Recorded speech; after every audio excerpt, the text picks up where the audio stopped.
This is easy. Or is it? This is Queen Gohma, the first boss of the Ocarina of Time. This spider is living inside the great Deku tree after Ganon put a curse on it. She annoys the Deku tree as much as that friend who just will not stop farting. To begin the Ocarina of Time, you get all your basic stuff. Sword, shield, you say fuck to the great Middo, very important to do that right there. And then you conquer the first dungeon, with the last challenge being the boss Queen Gohma. And this fight is easy. Like, you better pull the stables button because... That was easy. So I figured why not ask myself the question, why is she so easy? Why did Ganon go through all that trouble to summon a spider that you crush in like 10 seconds? For those new here, I talk about a lot of dumb things on this channel, so let us dive right into this next dumb thing. I feel like it's worth talking about the first bosses in game overall to help dive into this topic. There is a range from what to expect. Like in the next Zelda game, you face the dancing jungle warrior Aldwala. Did I say that right? I have no fucking idea. The guy is singing and dancing like an absolute buffoon. But he is pretty big and has some intense attacks, making him not a complete cakewalk. And one of the trickier first boss fights I recall is Girlam from Skyward Sword. Although I more blame this thing for being the issue. And I go back to the N64, and a game that came out around Ocarina of Time was this game right here. Super Mario 64, absolute fantastic game. And the first boss, you have to give him a back massage to his death. That is pretty easy. And you can't really die either, because he just simply picks you up and throws you off the mountain. You simply climb right back up and you go back to, well, his back.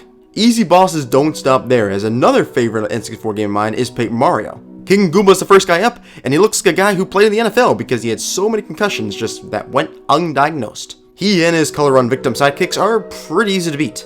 And I think to come up with the main point to all of this is the first boss can range in difficulty. Of the 3 N64 examples I just listed, none are difficult, but they do range in difficulty.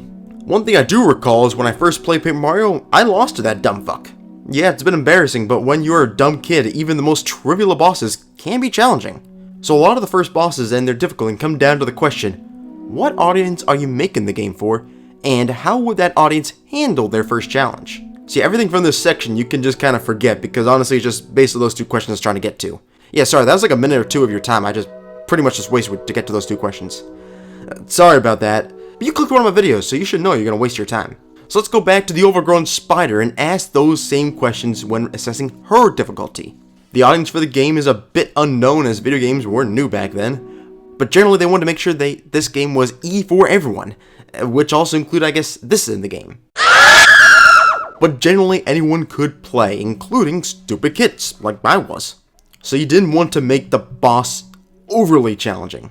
But overly challenging is a vague term, as it could be still a challenge, or it could be a piece of cake. So maybe let's look at the second question of how they would handle it. And this boss is very early in the adventure, like you haven't even gone to the overworld yet, it's that early in the adventure. So again, it makes more sense that you'd want this to be a piece of cake as you're just getting started in the game. I mean, many of the enemies you've faced up until now are just plants that don't move anywhere, and the only projectile really come at you is shot out from these scrubs who take forever to spit it out. So the young player this game is designed for wouldn't really be ready for much of a challenge. So we know that she should be quite easy, but I'm gonna dive a little further, as does she really need to be this easy? And in some ways you gotta start wondering, is she really that easy? You still gotta figure out the secret how to beat her, which it seems obvious now. You take your slingshot, or I think the nut or something, just slam it in her eye when it's weak, and then bash the stunned eye when it's available. But you still gotta piece 2 and 2 together, and you don't have a lot of hearts when you're figuring that out. And gotta add in the fact too, this is a pretty dimly lit room. Like, it does not seem like a friendly chamber at all. Not the kind of chamber where you truly can just walk in there and say, yeah, I'm gonna kick your ass. If someone who's rather young and never played this game before took on Queen Gohma, how do you think they would fare? I bet it would be an interesting battle. So this is a long-winded way to say, why is she so easy? And in reality, she is kind of a good difficulty for what the fight should be. Did I just waste 4 or 5 minutes of your time? Yeah, I kinda did. My apologies, guys. Maybe we'll go watch something more entertaining now. So, move along now.